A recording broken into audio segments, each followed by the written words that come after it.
Good afternoon, ladies and gentlemen, and welcome to F.M.I presents No Contest, a WrestleMania 32 review show.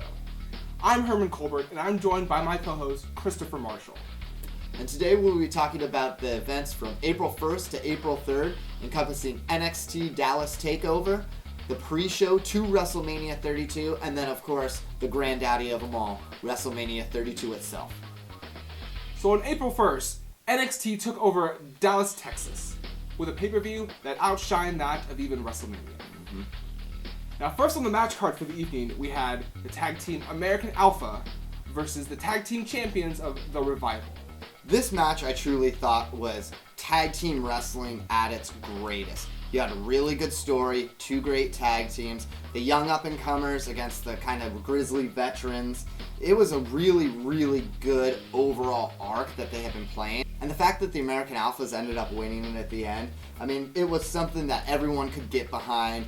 It was almost one of those kind of, hey, they're the underdog even though they kind of look like the better team at the time. It was a great match. American Alpha showed a lot. I cannot wait to see where they go from here. I like to give special attention for WrestleMania to Jason Jordan. Yeah. Who showed a lot of personality in that ring, running around and cheering and being more of the wacky one, which is odd when a tag team, usually the smaller guy's the wacky one and the larger one's the stoic one. So it was cool to see him show some personality, not be that stoic classic character. It's definitely a stretch from when he was with Ty Dillinger and he first came in.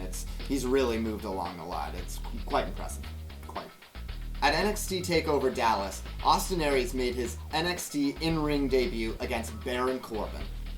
This has been leading up ever since Austin Aries made his debut in NXT and was attacked by Baron Corbin before he could even step foot into the ring.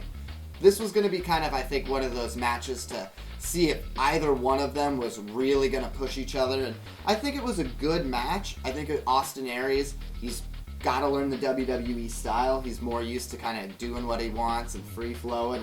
And he got beat up for a lot of this match. It was mainly Baron Corbin just kind of going through.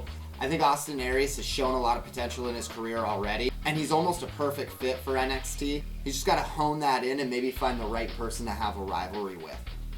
Yeah, Baron Corbin was an odd choice to start with. Mm-hmm. Their styles didn't really flow together too well. It was just a very dominant one-sided match that ended with a quick roll-up. Yeah, super weird. And so it was just very odd. Austin Aries seems to not know the WWE style yet, and because of which he just let Baron Corbin kind of run the show. Right. And that's okay, however, he needs to adapt quickly because he's the veteran and he should be the one calling the shots. Yep.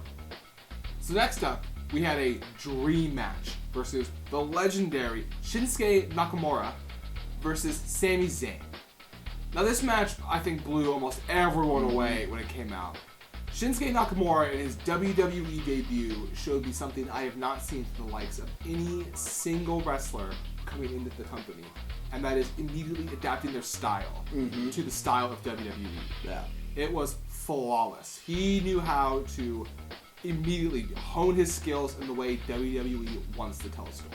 Well, and what I thought was interesting, too, was the fact that he kind of had that WWE style, but he still really brought in that, I mean, he's the king of strong style, and he brought that in, but he incorporated it in a way that I think just kind of flowed really, really nicely. And like you said, this is a match of the year candidate. I mean, these two put on such a good show. I was absolutely amazed. Shinsuke Nakamura, I thought coming in was going to have a little bit of trouble, but putting him with someone like Sami Zayn, who's got such an in-ring talent anyway, it was pretty crazy to see those two wrestling. And the fact that the crowd was so behind it. I mean, you had Nakamura chants on one side, you had Sami Zayn chants on another. It just showed that the NXT crowd was really ready for this match, and so was I, frankly. It blew the roof off of it. Next up, we have Bayley defending the NXT Women's Championship against Asuka. I thought there might have been a little bit of a drop in excitement after the great match we saw between Nakamura and Sami Zayn, but the energy in the building did not wane at all. Everybody was still so hyped for this match, and as they should be. Two of the best women wrestlers in the business today, putting on a great show for a very important title. I would almost say even the NXT women's title is more important than the WWE women's title at this point. More prestigious. Yeah, just from the people who have held it and the matches that you've seen between Sasha Banks and Bayley and Charlotte and, when Paige held it. I mean, there was a lot of actual great women wrestlers behind it. Not that I'm saying the Divas title didn't have that, but NXT just seemed like this is where the great women came to hone their skill and move up from there. I think one of the best parts about this match was the actual wrestling that was involved. Both these women are great wrestlers, and they showed it. The movesets that they have in their arsenal is amazing, and they pulled a lot of it out. Bayley with that sliding through the ropes and doing the head scissor. I mean, there was a lot of great moments. And just like Shinsuke Nakamura, like we said before, Asuka has really honed her WWE skill also. She's kind of a strong style, lots of kicks, lots of strikes, but she's really brought it into where the crowd really gets behind it also. I think the WWE can see she can put on a show, especially with somebody as good as Bayley. No, this Asuka-Bayley match was something that really surprised me. I am not a big fan of Bayley, although I do know she can wrestle. Right. Despite that, there were moves that she was pulling that I had not seen.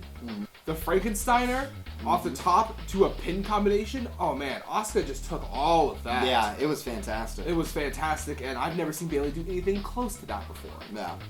So to have them not only use their repertoire of moves, but to keep extending themselves and use moves that you usually don't see, it was a real treat. And I have to say, it was also a real treat for it to end in a submission. Yeah. The way that, not a tap out, not a quick, oh, it's over, but a submission to the point where she lost consciousness. You do not see that often anymore, and I have to give kudos to whoever came up with that idea.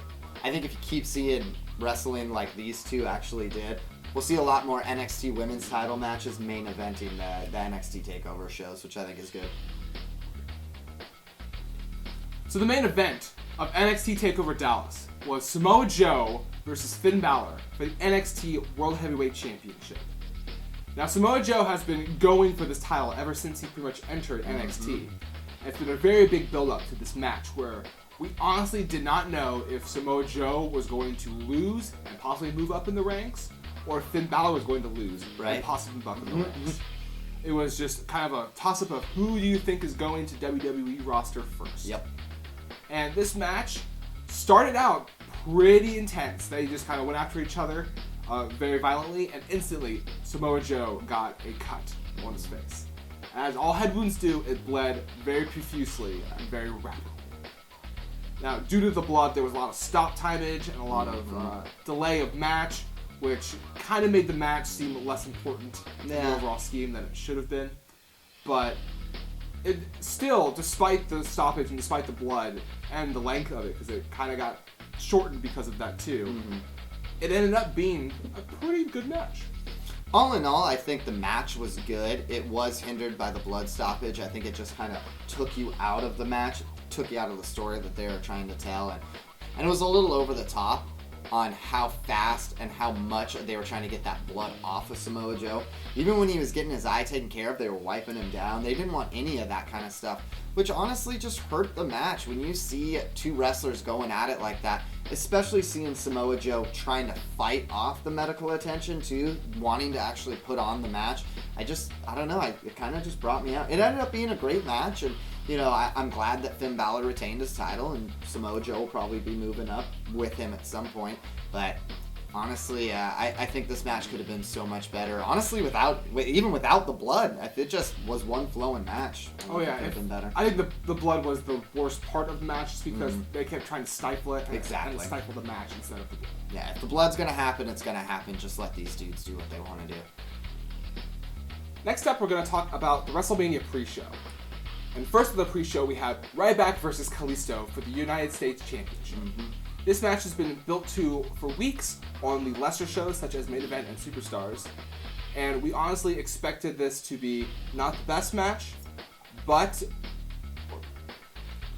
we expected this match not to be the best performing match due to the fact that they were bumped off of the WrestleMania main card and pushed onto the pre-show. Due to that fact, we expected very little, and we were not disappointed at all. Yeah, essentially this match was kind of a squash match. Nobody was really in the arena at the time. It started super, super early. And this whole David versus Goliath kind of Kalisto versus Ryback thing, it just didn't work.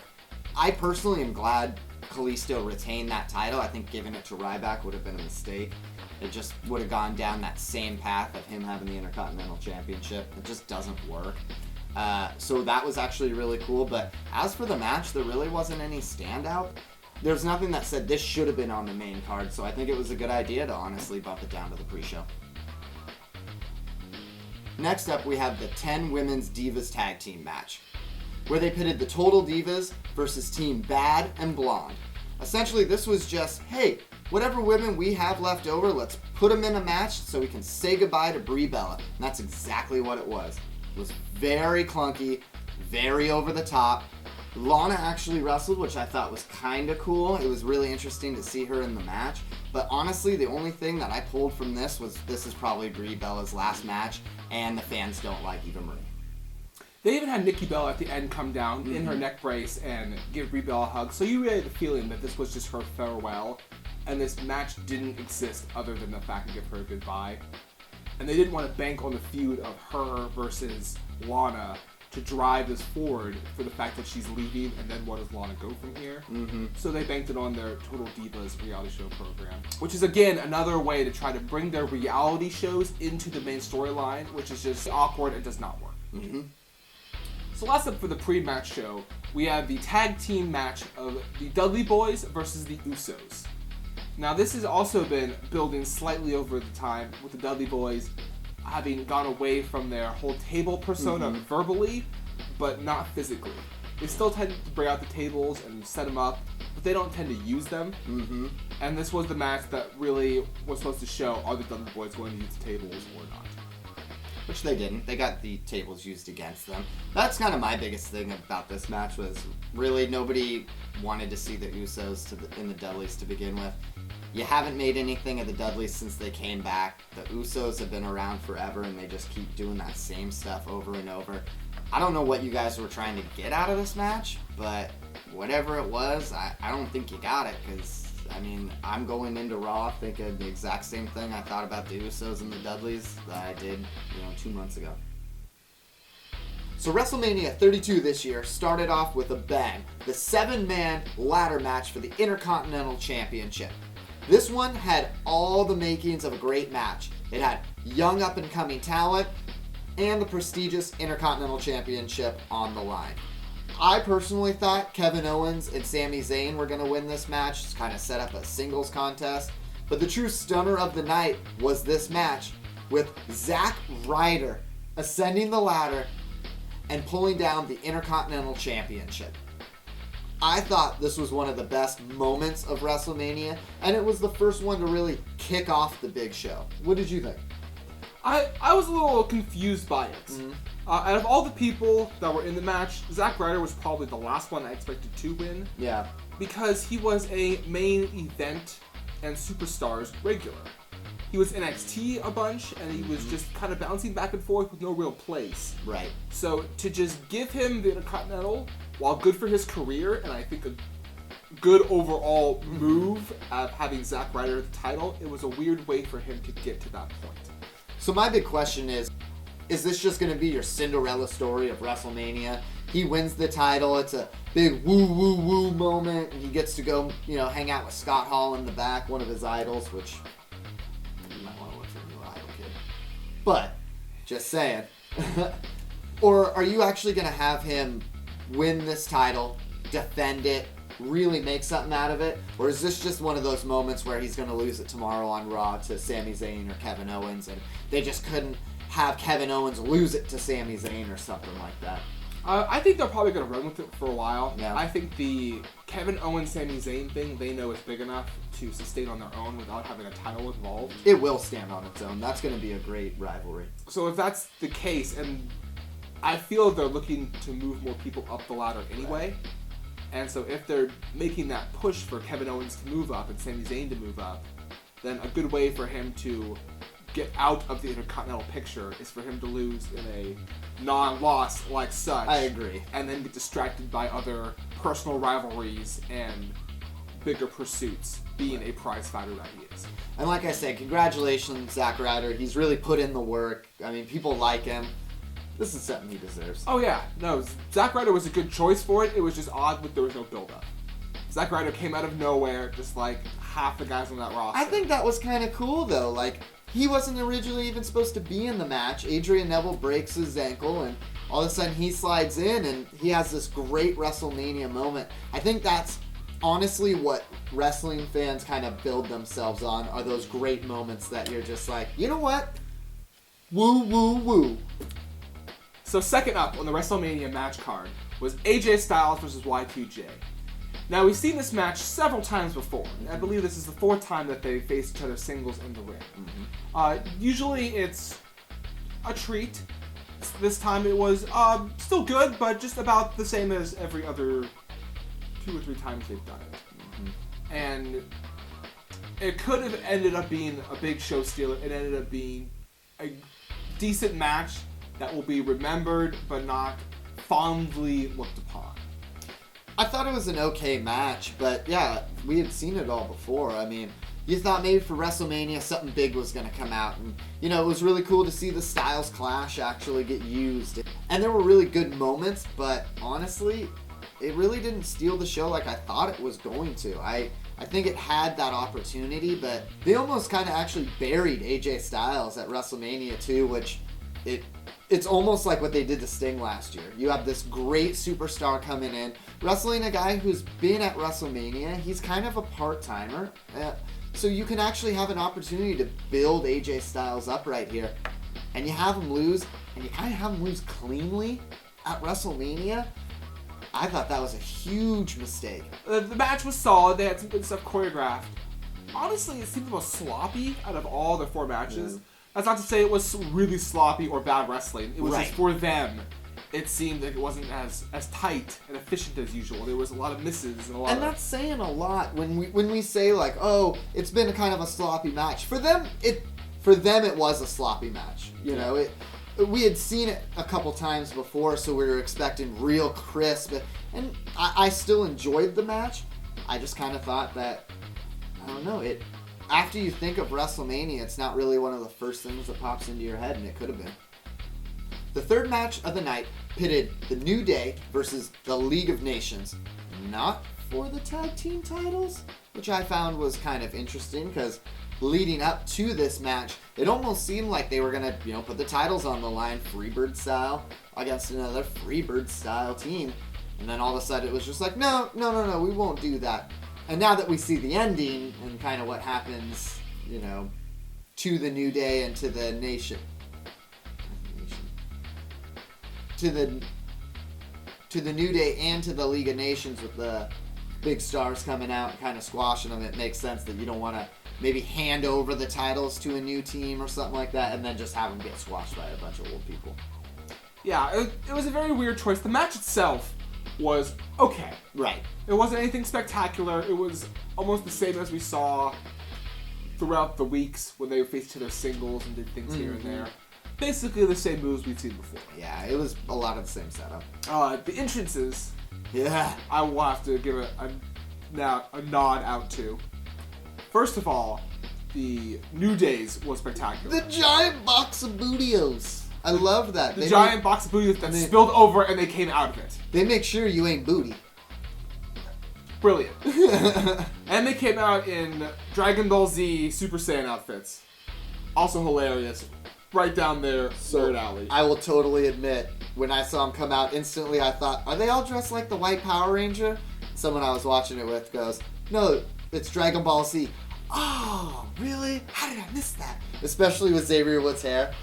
You guys are truly the best tag team, and I loved the fact that you guys not only played off the big bootios thing, because that's your gimmick, but then just added this nerd gimmick along to it. You guys played 2 roles, and it was just great. It was very entertaining. Mm-hmm. And then I want to give a shout out to the League of Nations. When Sheamus came out, Yeah. I was just out the room in the kitchen, and I looked over, and I was like, hey, who's that guy with the white red trunks? And it was not white red trunks, it was a pasty Sheamus. It was a pasty Sheamus. And yeah. I thought that was pretty fun. I did like, too, when Rusev was walking out, he, like, kicked the Booty-O's out of the way. Yeah. He's like, I don't eat this crap. And he's booty. You don't want to be booty. Because that's why you eat Booty-O's. Because they make sure you ain't booty. And clearly, Rusev doesn't eat him. He kicked him out of the way. Who kicks free Booty-O's out of the way, by the way? I would take that box of Booty-O's and... With how big it was, you could sustain off that for a while. I was hoping they would take one of them to the ring and then use it in matches. That would be awesome. And that's how it would have ended. I would laugh. Well, I kind of thought it was funny, too, that they had the New Day come out first. So as the League of Nations was coming out, mind you, at WrestleMania, the one time that you're supposed to have the best attire, the best entrance, and they come out and have to walk around the other team's entrance, that's pretty rough. So one of the main issues with this match was the ending. What you did was you took 7 up-and-comers and buried them by 3 old men. I understand the idea. You want Austin and Mankind and HBK to come out. You know, it's in Texas, so 2 of them are going to get a loud pop. Mankind's going to get a loud pop anyway, so that doesn't matter. But you just took these 4 dudes in the League of Nations, essentially just squashed them. And then you're pushing the New Day, like you want them to turn face. And then you just have them get stunned by... It just kind of doesn't make sense. The whole ending was a little weird for me. Now, I think that the New Day have already turned face, not Right. trying anymore. And I think it's almost an honor by the younger generation to get stunned by Stone Cold Steve Austin. Yeah. So I don't think it was any bad thing for that to happen. He stuns everyone. He stuns everyone, so it's nothing personal. He stuns his own tag team partners. His own tag team champion partners. Yeah. So that's okay, but it's essentially you had 3 legends, mind you, but 3 guys who were not in it, been out of it for a while, come in and beat up 2 new modern day tag teams. Right. So if the League of Nations just beat the New Day and the old men just beat the League of Nations, it seems like these old men are better than all of your new wrestlers together. All 7. That's kind of sad. This whole show just seemed too filled with celebrities and big things. I understand WrestleMania is a spectacle and it gets bigger and bigger every year, but it's getting to the point where you're like, okay, let's throw like 15 things in this year. It's like, you need 1 or 2. Well, I agree, actually. I think if you have a couple... Well, and there were really only 2 big celebrity moments. The Rock one and then this big triple kind of thing, at least with Legends. And the other thing... And the big thing is you have Mick Foley, you know, being this Dean Ambrose pusher and stuff. Where was he when Dean Ambrose was getting suplexed? Well, that's called segue. We'll lead into that. We'll get to the suplexes, but you dropped the ball on that one, Nick. You're such his buddy. I didn't see you out there helping him against the Beast. So next up on the match card was the Beast, Brock Lesnar, versus the Lunatic Fringe, Dean Ambrose. Dean Ambrose, they tried to position as this crazy new hardcore legend coming up to try to take out Brock Lesnar, and Brock Lesnar faced those hardcore legends and destroyed all of them. Why would you think a new one in a PG era would do anything else against Brock Lesnar? My big thing is, so Dean Ambrose, I get it. You're crazy. You know, you could probably take a beating. I literally saw Brock Lesnar rip a car apart with his bare hands. I don't think you're going to beat this guy, man. And Dean Ambrose, I will admit, took the beating like we all knew he was going to. He went to Suplex City, and I guarantee on Raw he'll come out and, you know, be his Dean Ambrose self and all that. But Brock Lesnar is a beast.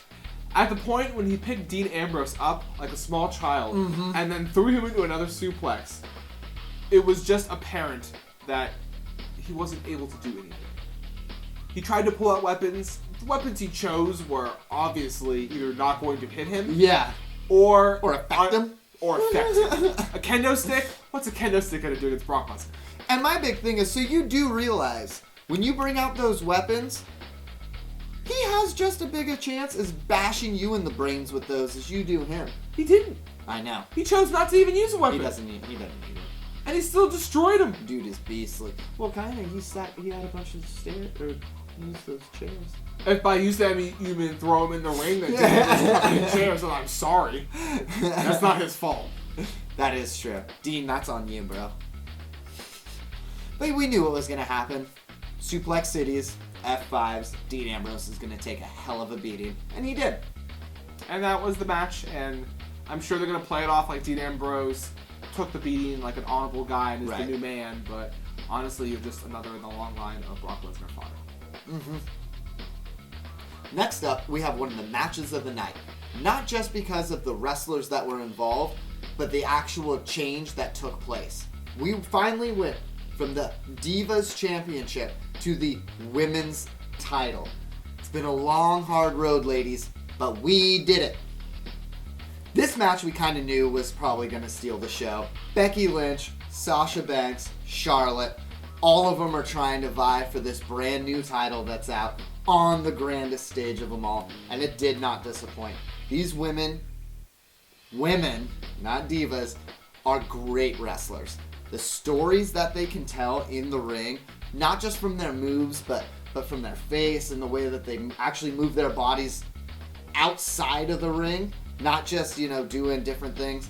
It's really amazing, and it was a pleasure to watch. I personally thought Sasha Banks or Becky Lynch was going to end up leaving as the champion, but of course, Ric Flair made it so that wasn't going to happen. Now, Ric Flair has been in many WrestleManias, and he is the consummate villain. Now, the only problem with this is that Charlotte, trying to play the villain, is being almost squashed in that villain role by Ric Flair. Yeah. She could be a good guy right now, and we wouldn't know, because Ric Flair is the one who does all the heel work. I don't think that he's hindering her at all. I think she just doesn't need him necessarily. I think she's so good that she can stand on her own, especially with these other two women who are coming up. And honestly, with Bayley's loss, you got to figure Bayley's coming in that main roster, so you have the four horsewomen. As long as they stay healthy, you have a long time where women's wrestling can really dominate a couple pay-per-views.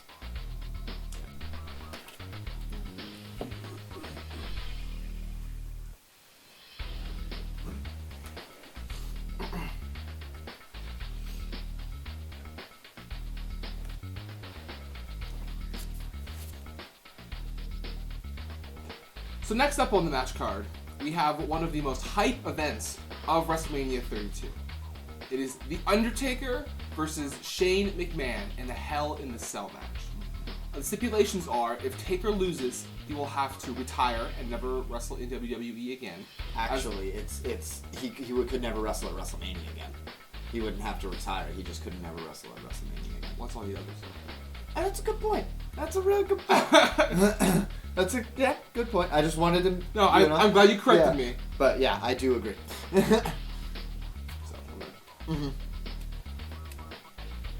So next up on the match card, we have one of the most hyped events for the. So next up on the match card, we have one of the most hyped events of WrestleMania 32, and that's the Hell in the Cell match with Shane McMahon and The Undertaker. Now, the stipulations on this match were if Shane McMahon wins, he will take control of Monday Night Raw. But if Undertaker loses and Shane McMahon wins, Taker can never wrestle again at WrestleMania. Mm-hmm. And so, going into this, we all kind of expected that Shane McMahon would not be winning. Yeah. He is known for jumping off ginormous things and usually not winning the match. Mm-hmm. So that's what we came to expect when we heard he was going to be in this particular event. Well, especially when there are two stipulations on one person winning. If Shane wins, then not only does he get control of Raw, but also The Undertaker isn't going to be at WrestleMania anymore. So, I mean, really, there was nothing for Undertaker to... So, I mean, really, there was no other alternative than The Undertaker winning. When the fact that you have two stipulations on one thing, and the other person winning doesn't mean anything, and it's Undertaker at WrestleMania, you kind of have a feeling that this is probably going to end up being Undertaker's victory. Which it was, but it was a really contested match. Shane McMahon looked really good. Obviously, we have to talk about that bump off the cage. I mean, even when he was climbing up there, I didn't realize how tall that cage was. Oh, yeah. Took him a while for him to get down, let's just say that. But, yeah, it was actually, it was a good match. I thought it was impressive that Shane was able to step into the ring after that long and still hold his own against The Undertaker. Much to say. Yeah, that's the... Biggest bat. Yeah. Do you want to mention that? Yep, yeah, I'll mention it. One of the big things I noticed, too, was going into this match, we heard how in shape The Undertaker was and how good he was supposed to look, but to be honest, he kind of looked a little sluggish, a little bit overweight. I don't know what the deal was, but it just seemed like he wasn't as hyped as everybody said he was going to be, as cut and as clean in the ring as he should have been. Now, there's been a big push recently for Taker at WrestleMania being this big unstoppable thing with the streak. He only lost to Brock Lesnar in the one match, and even that was highly contested about what should have happened there.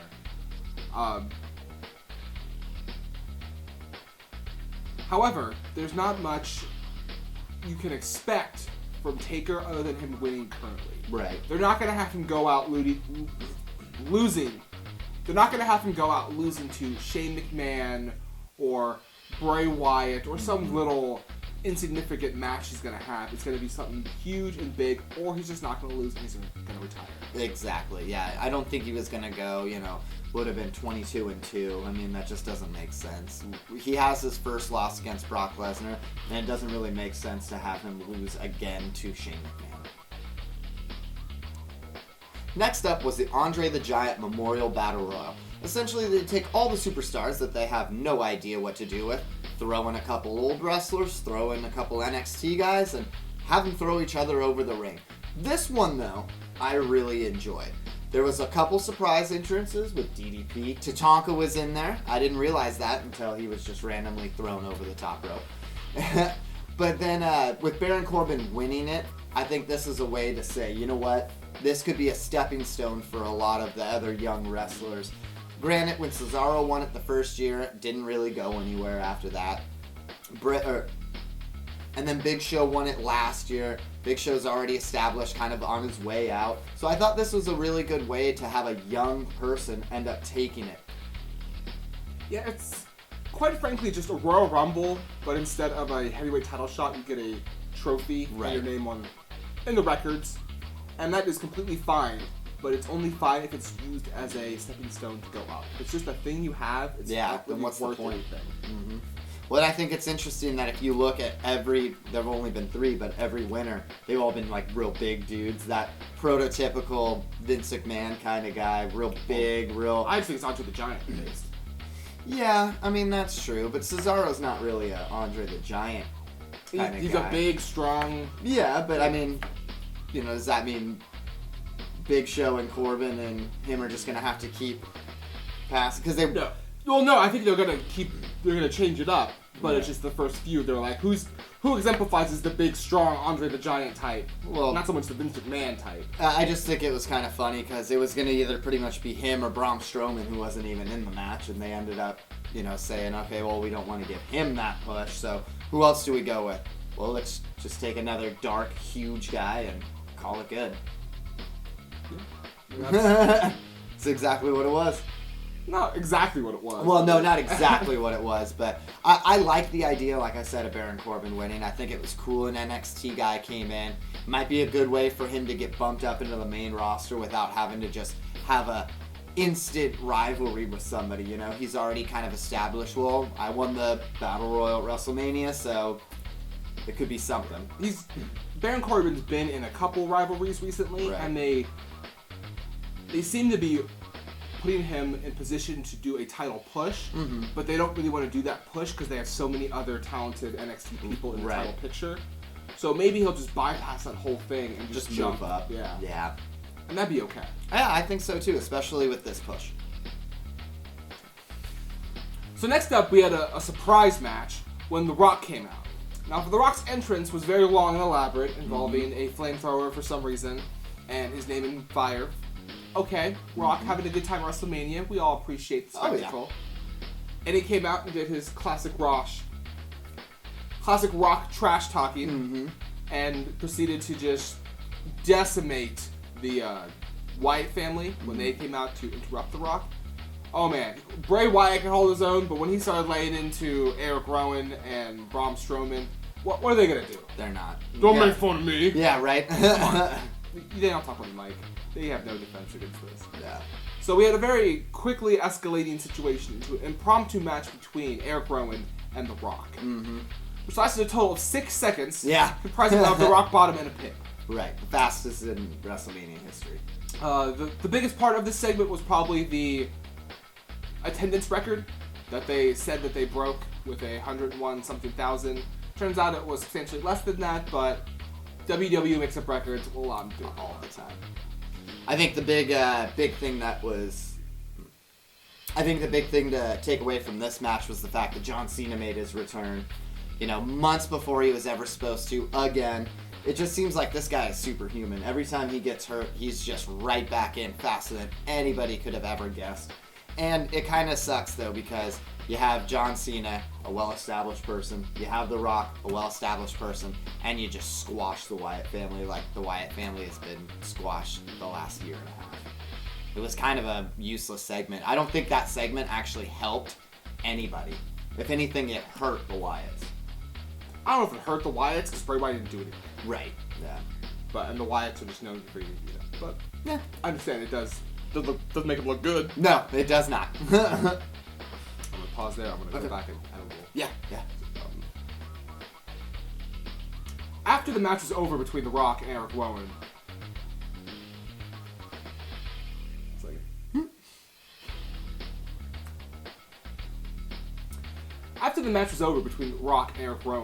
the Wyatts proceeded to surround and possibly attack The Rock until, surprisingly, John Cena entered and came down to The Rock's defense. And now we reach the main event. Triple H defending his WWE World Heavyweight Championship against Roman Reigns. So this match, personally, I think was just filled with filler wrestling. It wasn't a lot of great in-ring stuff. They went out to the outside a little bit, kind of started telling a little bit of a story, bad guy versus good guy. But the problem was it was just so clunky. Like, nothing seemed to flow into each other. No move kind of went from one move to the other. It just seemed like it was just a lot like a fist fight, basically. Just kind of like a backyard brawl as opposed to a main event to a WrestleMania match. This is exactly what I thought it was going to be. It was boring. And the biggest thing to take out of this was after the whole match is said and done, after all the lead up that we've had, people still don't like Roman Reigns.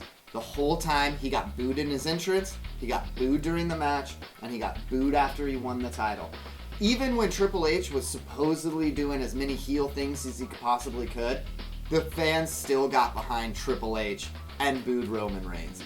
This is not a main event people wanted to see.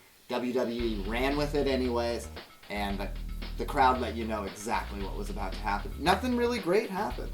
I mean, the one amazing thing that we saw was Stephanie McMahon get speared, and that wasn't even that good. No, she's done way better before in many other matches. But at WrestleMania. At WrestleMania matches. Mm-hmm. But they just made it so Roman Reigns, they did everything they possibly could to make Roman Reigns look like the good guy. Yeah. They tried to get a good cheer.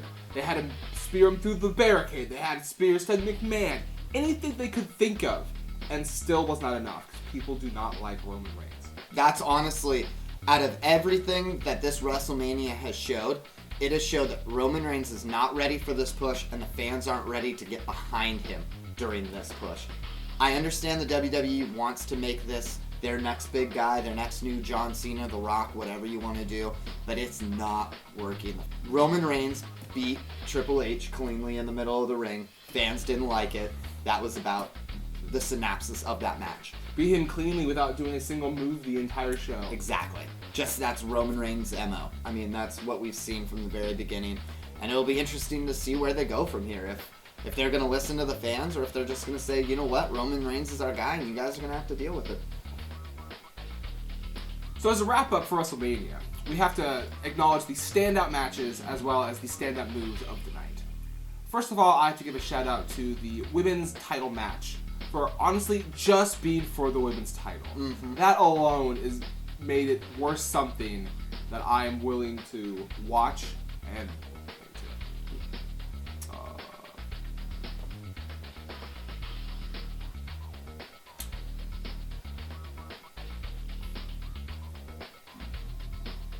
the upgrade of the Divas title to the women's title alone has made this worth a shout out, let alone the match Sasha Banks, Charlotte, and Becky Lynch put on for us, which I have to say was probably the match of the night. Yep. My shout out goes to the New Day.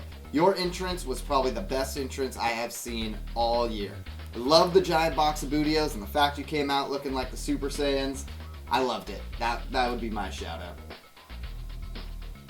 Thank you everyone for watching F.M.I's No Contest special WWE WrestleMania 32 review show.